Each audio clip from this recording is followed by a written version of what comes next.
एक तरफ इंतज़ामिया है और एक तरफ अदलिया है। अब जब अचानक एक बंदा खुद ही उतर के तो किसी को पास लड़ाई करने नहीं जाएगा ना, पीछे कोई ना कोई तो बात हुई है। मीडिया जो है वो तो रेटिंग देखता है ना कि उनकी रेटिंग कहाँ से हाई हो रही है, तो वो सही चीज़ों को भी इस तरह करके दिखाते हैं। अगर खान साहब छींक भी मार देते तो ये लोग कहते हैं कि खान साहब ने छींक क्यों मार दिया, उनको ऐसे नहीं छींक मारनी चाहिए थी, ऐसे करनी चाहिए थी। फिर अक्सर लोग ये कह रहे हैं कि आप अपने हस्बैंड को समझाएं। मुझे ये बताएं कि पाकिस्तानी कल्चर के अंदर क्या बीवियाँ समझाती हैं अपने हस्बैंड को? बीवियाँ तो कोई बात करती हैं तो अगले कहते हैं चलो जाओ बीबी अपने घर चली जाओ, बीवी बनो माँ ना बनो, इस तरह की बातें होती है ना। मैं भी बेशक एमपी हूँ, मैं घर के अंदर तो बीवी ही हूँ ना। अगर वो मर जाता तो मेरे बच्चों का क्या होता? मुझे तो वही कमा के देता ना, मेरा घर तो वही चलाता। मैं सियासत तो नहीं चलाती, सियासत के अंदर मैं लोगों से रिश्वत तो नहीं लेती। अगर मैं अपने हस्बैंड की कहूँगी कि उनकी गलती है तो मेरे ज़रा इन लॉज कहेंगे कि देखो ये कैसी बीवी है। अस्सलाम वालेकुम, औसाफ डिजिटल के साथ मैं हूँ हलीमा जुल्फ़िकार। 2 दिन पहले इस्लामाबाद के इंतहाई हसास इलाके में एक वीडियो वायरल हो गई। इसमें देखा जा सकता है कि एक गाड़ी पहले से पेट्रोल पंप पर मौजूद है, दूसरी गाड़ी वहां पहुंचती है, उसमें से एक शख्स निकलता है, पहली गाड़ी में मौजूद शख्स को मारना शुरू कर देता है। ये साफ तौर पर देखा जा सकता है। लेकिन उससे पहले क्या ऐसा वाक़या पेश आया कि दूसरी गाड़ी वाले शख्स ने निकलते ही पहली गाड़ी वाले शख्स को मारना शुरू कर दिया? दूसरी गाड़ी में जो शख्स मौजूद थे वो चौधरी खुर्रम साहब हैं, जो कि पीटीआई की मरकज़ी रहनुमा आबदा राजा के शौहर हैं। आबदा राजा अवामी फ़लाह बहबूद के कामों की वजह से अपने हलके में बहुत मशहूर हैं। इन्होंने हुकूमत में आने से पहले, एमपीए बनने से पहले भी अपने हलके के लोगों के लिए बहुत काम किया है। लोग इनकी बहुत तारीफ़ करते हैं, ये अपने हलके में बहुत मशहूर हैं। आइए इनसे जानते हैं कि वाक़े की असल वजह क्या है, इसके पीछे क्या हक़ाइक़ हैं। दुरुस्त मालूमात जानने के लिए आज हम इनके पास आए हैं। इनसे पूछेंगे कि क्या ऐसा वाक़या पेश आया कि इनके शौहर ने निकलते ही दूसरी गाड़ी में मौजूद सिविल जज को मारना शुरू कर दिया। अस्सलाम वालेकुम। वालेकुम सलाम। कैसी हैं आप? खैरियत से? ठीक, आप कैसी हैं? अल्हम्दुलिल्लाह। अच्छा, ये बताएं कि क्या वाक़या पेश आया था, शुरू से आप बताएं। आप गाड़ी में मौजूद थी? हलीमा, मैं एक तो इस चीज़ से बहुत ज़्यादा अपसेट हुई हूँ कि एक वाक़या हुआ है और उसके साथ मुझे ख्वाह मख्वाह जोड़ा जा रहा है और उसको सियासी रंग देने की कोशिश की गई है। मैं कह भी चुकी हूँ काफ़ी जगहों पे और सबको पता भी है, पुलिस को पता है, जियो वाले वहाँ पे खड़े थे, उनको मैंने बताया। मैं घर से जब गई हूँ तो मैं तो घर के अंदर मौजूद थी। मर्द जैसे रूटीन में जाते हैं और एक दूसरे के साथ उनकी गाड़ियों के ऊपर से आगे पीछे करने की वजह से लड़ाई हो जाती है। रूटीन में आप देखें रोड के ऊपर कितने लोगों का झगड़ा हो रहा होता है। उसी तरह का एक ये बात थी कि उन्होंने मेरे हस्बैंड ने कहा, मैंने डिम्पर दिया, उन्होंने आगे से कोई इशारा किया और फिर उसके बाद ये आगे से जो सीन हुआ वो आप लोगों ने देख लिया कि इनकी भी एक गलती थी। जज साहब ने भी फायरिंग की और दोनों तरफ से बात इतनी ज़्यादा शायद नहीं थी जितना ज़्यादा उसको उछाला जाता। फिर अगर थी भी तो देखें, जज साहब का मसला था, मेरे हस्बैंड का मसला था, मैं तो थी नहीं। औरतें तो नहीं होती ना कि साथ मर्दों के साथ साथ रोड के ऊपर घूम रही हैं या लड़ती फिर रही हैं। तो मेरा तो वाकई ही नहीं है, मेरा तो इसमें कुछ है ही नहीं ना। मेरे हस्बैंड कोई पॉलिटिकल फिगर है, उनका तो सियासत से ताल्लुक़ ही नहीं है कोई भी। वो तो एक बिज़नेसमैन है, उनका क्या ताल्लुक़ है सियासत के साथ कि उनको ये कहा जा रहा है कि पीटीआई के, वो तो एक बिज़नेसमैन है। उनका सिर्फ ये कसूर है कि वो मेरे हस्बैंड ने और इतना ज़्यादा इस मसले को उछाला जा रहा है। हालांकि रूटीन में ये झगड़े हो जाते हैं, उसमें तो मेरा तो इसके अंदर कोई कसूर नहीं है ना कि मुझे इतना ज़्यादा डिस्कस किया जा रहा है हर जगह, आबदा राजा आबदा राजा। फिर अक्सर लोग ये कह रहे हैं कि आप अपने हस्बैंड को समझाएं। मुझे ये बताएं कि पाकिस्तानी कल्चर के अंदर क्या बीवियाँ समझाती हैं अपने हस्बैंड को? बीवियाँ तो कोई बात करती हैं तो अगले कहते हैं चलो जाओ बीबी अपने घर चली जाओ, ज़्यादा तुम्हें बीवी बनो माँ ना बनो, इस तरह की बातें होती हैं ना। मैं भी बेशक एमपी हूँ या कुछ भी हूँ, मैं घर के अंदर तो बीवी ही हूँ ना।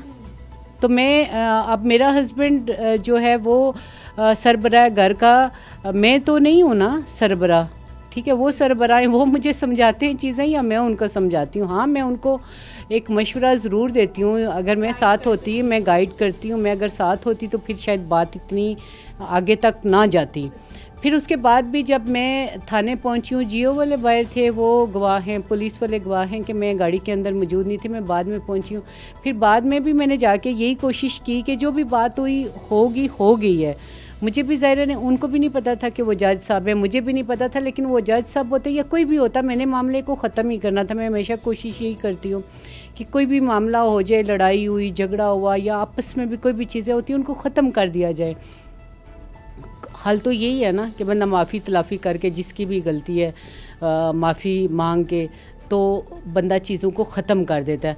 और मेरी तो हलीमा ये आदत है कि अगर किसी को मुझसे बहुत ज़्यादा प्रॉब्लम हो रही हो और उसको लग रहा हो मैं नहीं भी गलत सम टाइम, और उसको लग रहा हो कि मैं गलत ही हूँ और मैं ही माफ़ी मांगूँ, तो मैं ये भी चीज़ कर लेती हूँ, इसलिए कि अल्लाह ताला को आजिज़ी बहुत पसंद है। और मैं बिल्कुल इस चीज़ पे नहीं जाती कि और फिर उन्होंने कहा असर रसूख इस्तेमाल करी हैं, इसी वजह से अभी तक मैंने उस पे भी ज़ोर नहीं दिया कि आप हमारी FIR काटें ही काटें। मैं वज़रा मेरे भी जानने वाले हैं, ठीक है, बहुत से लोग हैं, बहुत से हमारे लोग हैं जिनको मैं कह सकती थी और फौरी तौर पे उसी रात में FIR कटवा सकती थी, लेकिन मैंने नहीं किया। आप SHO को मैंने आज भी फ़ोन किया, मैंने कहा कि आप गवाह हैं, आप बताएं कि मेरी तरफ से हुकूमती नुमाइंदे का कोई भी आपको कॉल आई है किसी? उन्होंने कहा नहीं। मैंने कहा मैं खुद तो आऊँगी ना, ज़ाहिर मैं एक बीवी भी हूँ, मैं घरेलू मसले की वजह से जा रही हूँ। और दूसरी बात यह है कि अगर मैं शायद MPA ना होती तो मैं इसको ज़्यादा वहाँ पे बोल सकती थी। अब MPA होने के साथ साथ मैं ज़्यादा बोल भी नहीं सकती कि मेरे ऊपर ये भी इल्ज़ाम आ रहा है कि आप अपना असर रसूख इस्तेमाल करिए। मैंने कोई किसी किस्म का, एक आम बंदा होता तो उसकी FIR कट गई होती, सब कुछ हुआ होता, उसके हस्बैंड पे फायरिंग हुई। मुझे भी बड़ी टेंशन हुई है जब मुझे ये पता चला कि फ़ायर हुए हैं, तो मेरे जहन में भी ये आ रहा था कि मैं उनमें से एक गोली उसके पाँव पे लगी है तो उसको भी तो लग सकती थी ना। एक गोली अगर उसको लग जाती, अगर वो मर जाता तो मेरे बच्चों का क्या होता? मुझे तो वही कमा के देता है ना, मेरा घर तो वही चलाता। मैं सियासत तो नहीं चलाती, सियासत के अंदर मैं लोगों से रिश्वत तो नहीं लेती, पैसे तो वही देता। मेरे घर का खर्चा कौन देता है? मेरे बच्चों की फ़ीसें कौन देता है? घर का सरबराह तो वही है। तो मेरे जहन में भी तो एक चीज़ आ रही थी, ठीक है, लेकिन फिर भी मैंने तो अपने ऊपर कंट्रोल रखा है हर चीज़ में, हर मामले के अंदर। लेकिन इसके बावजूद भी हर जगह PTI के लोग, PTI की तो मैं हूँ, मैंने कहाँ पे किसी अभी तक कहीं हाइपर हुई हूँ कि कोई थाने में कोई किसी एक कांस्टेबल तक को भी बदतमीज़ी से बात की हो तो वो बताएं। अच्छा, आप क्या समझती हैं, दोनों तरफ से गलती हुई है, दोनों तरफ से अदम बर्दाश्त का मुजाहरा किया गया है?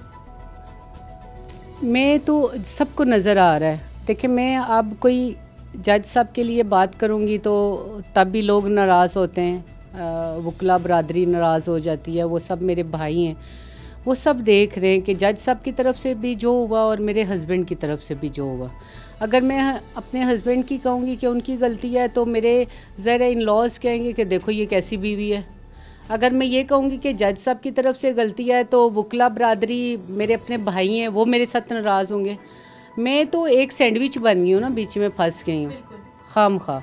तो मैं क्या कहूँ आपको, सब देख रहे हैं, सबको पता है कि दोनों साइड से क्या है। अच्छा, लोगों ने इस चीज़ को बड़ा मिक्सअप किया है, लोगों ने कहा है कि जी ये कोई ज़ाती इनकी दुश्मनी थी। आप इस बारे में क्या कहेंगी? मतलब ये बात सही है, गलत है, क्या है इसकी सच्चाई?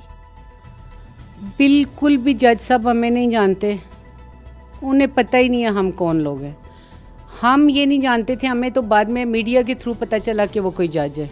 हमें भी उस टाइम तक, जब तक मीडिया पे नहीं आया था, हमें पता ही नहीं था कि वो कोई जज है।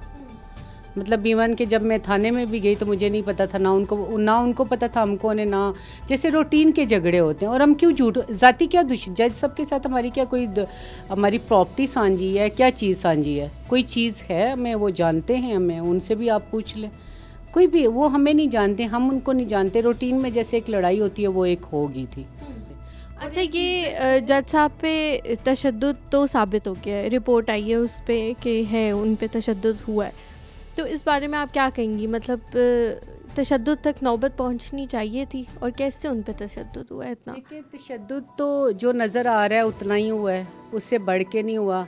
मुझे पता चला कि एक जब ये हॉस्पिटल में पहुंचे उस वक्त मुझे नहीं पता था कि ये कोई जज है। मैं जैसे ही थाने पहुंची तो उन्होंने कहा, मुझे वहाँ लोगों ने कहा कि मैम जो दूसरा बंदा है ना वो चला गया है मेडिकल करवाने और वहाँ वो आप मिल मिला के गड़बड़ कर देगा और आपके ख़िलाफ़ FIR हो जाएगी। अब मैं टेंशन में थी, ज़रा मैं तो नहीं चाहती ना कि मेरे हस्बैंड के ऊपर FIR हो। तो मैं भी चली गई वहाँ पे हॉस्पिटल में, जहाँ मुझे पता चला। तो मैं तो इनको नहीं जानती थी, ना मुझे पता था SHO कौन है ये वो। तो SHO ने कहा कि वो शायद कहीं मुझे जानते थे, तो उन्होंने कहा मैम मैं SHO, वो सिविल कपड़ों में थे। मैंने कहा अच्छा ठीक है। मैंने कहा क्या मामला हुआ है, मैंने उनसे पूछा। तो उन्होंने कहा ये हुआ है, तो ये हैं तो, और ये जज साहब है, उन्होंने मुझे बताया। मैंने कहा अच्छा ठीक है। तो उन्होंने जब बताया तो वो व्हील चेयर पर वो बैठे हुए थे, 3-4 पुलिस वाले, तो उनको लेके जा रहे थे। तो मैं भी थोड़ा परेशान होगी, ज़रा पीछे खड़ी होगी कि ये क्या हो गया, ये इस तरीके से नहीं होना चाहिए। तो बंदा एकदम से टेंशन में हो जाता है। तो उनको मैंने थोड़ा खुद ही देखना चाहती थी कि क्या कहीं लगी है या कुछ। अच्छा, वो उनको लेके आ रहे हैं, मैं अब उनके पीछे हूँ। जज साहब को नहीं पता, वो SHO साहब भी पीछे खड़े थे। मेरी और उनकी 1-2 मिनट की बात हुई, तो वो उनको लेके चल पड़े। तो मैं थोड़ी देर कुछ ऐसे अपसेट थी, परेशान थी, वहाँ थोड़ा खड़ी होगी, सोचने लग पड़ी कि क्या ये फजूल सी एक चीज़ हो गई है। तो उसके बाद मैं आहिस्ता आहिस्ता ही आ रही थी, तो जज साहब को मैंने देखा, बाहर गाड़ी खड़ी थी SHO साहब की, तो वो एकदम से उठ के ना चलने लग पड़े। अब ज़रा जज साहब को तो आदत नहीं है ना ड्रामे करने की, पुलिस वालों को तो सब पता होता है। पुलिस वाला मुझे देख रहा था तो उन्हें कहता बैठ जाए, आपको दब ना लग जाए ना, आपके पाँव में फ्रैक्चर है। तो मैं थोड़ा समझ आ गई कि मैंने कहा कि ये इन्होंने शायद कुछ ऐसा, मैंने उनको कहा, मैंने कहा कि मैंने SHO को कहा, मैंने कहा देखिए आप गलत बात कर रहे हैं, अगर फ्रैक्चर होता तो वो चल ही ना सकते, तो वो चल रहे हैं तो फ्रैक्चर वगैरह तो नहीं होगा, आप गलत ना करें। जो जितना केस है उसको रहने दें, कानूनी कार्रवाई करें, जितना मेरे हस्बैंड पे बनता है वो भी करें, बेशक आप करें, आप फ्री हैं, लेकिन प्लीज़ गलत चीज़ें मत करें कि आप इसको बहुत बढ़ा चढ़ा के कोई बड़ी चीज़ बनाना चाह रहे हैं। अच्छा, वो एक रेड जोन एरिया है, फॉरेनर्स भी वहाँ पे होते हैं, ठीक है, और वहाँ पे सारी एम्बेसीज़ हैं, सब कुछ वहाँ पे है। तो आप क्या समझती हैं वहाँ पे ऐसा वाक़या होना चाहिए था? क्योंकि फॉरेनर्स अगर क्योंकि आपको भी पता चला होगा कि ये इंटरनेशनल मीडिया तक ये बात पहुँची है, तो आप क्या समझती हैं कि ज़ाहिर है बदनामी हो रही है पाकिस्तान की भी, आपकी भी, इंडिविजुअली भी और पाकिस्तान की भी? ज़ाहिर सी बात है, जो चीज़ हुई वो तो पहले ही मैं कह रही हूँ कि चाहे वहाँ पे रेड जोन में होती या किसी आम जगह पे होती, नहीं होनी चाहिए थी। लेकिन ये एक रूटीन का झगड़ा था, उसको मीडिया जो है वो तो रेटिंग देखता है ना कि उनकी रेटिंग कहाँ से हाई हो रही है, तो वो सही चीज़ों को भी इस तरह करके दिखाते हैं। सही चीज़ तो नहीं हुई, गलत ही चीज़ हुई है। वहाँ रेड जोन में होती या कहीं भी होती, नहीं होनी चाहिए थी। एक जो भी मिसहैप हुआ है, मैं तो कभी भी ये नहीं कहूँगी कि वो ठीक हुआ है, गलत हुआ है, लेकिन दोनों साइड से हुआ है। अब जब अचानक एक बंदा खुद ही उतर के तो किसी को पास लड़ाई करने नहीं जाएगा ना, पीछे कोई ना कोई तो बात हुई है, कोई ना कोई बात तो हुई है जज साहब की और मेरे हस्बैंड की। शराइ दस्तूर है, आप वहाँ से भी कैमरे में से फुटेजेस निकालें कि पीछे क्या हुआ है, पीछे कुछ ना कुछ हुआ है। आई होप सो कि वहाँ कैमरे लगे होंगे, तो वो भी निकाला जाए कि पीछे क्या हुआ है, फिर आगे वाला झगड़ा। अच्छा, पार्टी की तरफ से आप पे कोई दबाव है किसी किस्म का, या पार्टी में किसी ने कोई बात की है इस बारे में कि आप वहाँ जाएं, उनसे मामला हल करें, या इस किस्म का कुछ है, या आपकी अपनी मर्ज़ी है कि आप जाके मामला हल करना चाह रही हैं कि मामला और आगे ना बढ़े? नहीं, पार्टी का इससे क्या ताल्लुक़ है, पार्टी वालों को पता है, मेरे हस्बैंड तो पार्टी में नहीं और उनका है ऐसे। लेकिन आपका नाम बीच में आ रहा है ना, लोग मीडिया आपका नाम लेके इस चीज़ को ज़्यादा बढ़ा रहा है।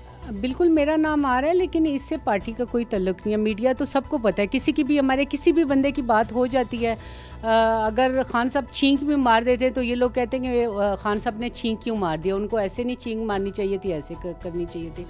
मीडिया तो हमारी हर चीज़ को देख रहा है सिर्फ, और ये पार्टी का मसला ही नहीं है, पार्टी क्यों बीच में आएगी, मेरे हस्बैंड पार्टी में है ही नहीं। अच्छा, इस्लामाबाद हाई कोर्ट के जो चीफ़ जस्टिस हैं अत्तर मिनल्ला, उन्होंने इस केस को टेकअप कर लिया है और उन्होंने कहा कि एकदम, क्योंकि मीडिया पे ख़बरें आ रही थी कि शायद आप लोगों की सुलह हो गई है, तो उन्होंने कहा ये नहीं हो सकता कि ख़ुद ही एक काम हो, कार्रवाई हो, फायरिंग हो रेड जोन में और ख़ुद ही फिर सुलह हो जाए। इस पर आप क्या कहेंगी? मतलब कोई जवाब जमा कराया है आप लोगों को, कोई वहाँ से नोटिस आया है कि आप लोग जवाब जमा कराएँ? आपके वकील ने कोई जवाब तैयार किया है इसके लिए? नोटिस तो खैर कोई नहीं आया, और लेकिन ज़ाहिर FIR होगी है तो वो ज़ाहिर सी बात है जवाब जमा हो गई और सारी चीज़ें होंगी। और उन्होंने जो इस पे ये कहा तो बिल्कुल सही कहा उन्होंने कि रेड जोन में क्यों फायरिंग हुई। लेकिन मैं ये कहूँगी कि उनसे भी कि देखें फिर होनी तो सुलह ही है ना, क्या होना है दोनों साइड्स पे। वो भी बहुत अदब और एहतराम काबिल एहतराम है मेरे लिए जज साहब, और दूसरी तरफ मेरा नाम लिया जा रहा है। अगर मेरा बीच में कोई कसूर है तो भई आप मुझे, मैंने तो उनको कहा अगर मेरा बीच में कसूर है तो आप लोग बेशक मुझे सज़ा दे दें, लेकिन आप ये देखें ना कि मेरा बीच में क्या कसूर है कि मुझे बीच में लाया जा रहा है। ऐसे ही दोनों साइड से मुझे लाया जा रहा है ना। उधर से जो वकला बरादरी है वो भी मेरे ऊपर बात कर रही है, और इधर से ज़रा मैं घर के अंदर भी अपने जो इन लॉज हैं वो भी मेरी तरफ ही देख रहे हैं कि शायद पता नहीं मैं क्या कर रही हूँ, पता नहीं मैं ही अपने हस्बैंड को फंसाना चाह रही हूँ।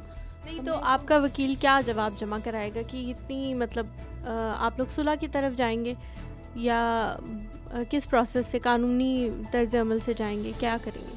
देखिए मैं तो कोशिश यही कर रही हूँ कि सुलह हो जाए, ठीक है, और कानूनी प्रोसेस भी है। वो कानूनी प्रोसेस को एप्लीकेशन तो हमारी भी गई हुई है, उनकी भी FIR होगी है। कानूनी तकाज़े पूरा करना तो ये तो पुलिस का जो महकमा है उनका काम है ना। लेकिन जो मेरी कोशिश ये है कि मेरी तरफ से तो कोई उनके पास एप्लीकेशन नहीं गई, मैंने कोई कार्रवाई नहीं की, ना ही मैं करूँगी, ना ही मुझे ज़रूरत है, क्योंकि ये नहीं है, क्योंकि ये मेरा मसला नहीं है। तो मैं तो जो बीवी होने के नाते फिर यही कोशिश करूँगी कि वो भी जज साहब भी मेरे भाई हैं और इधर मेरे हस्बैंड हैं, तो मैं कोशिश यही करूँ कि सुलह हो जाए।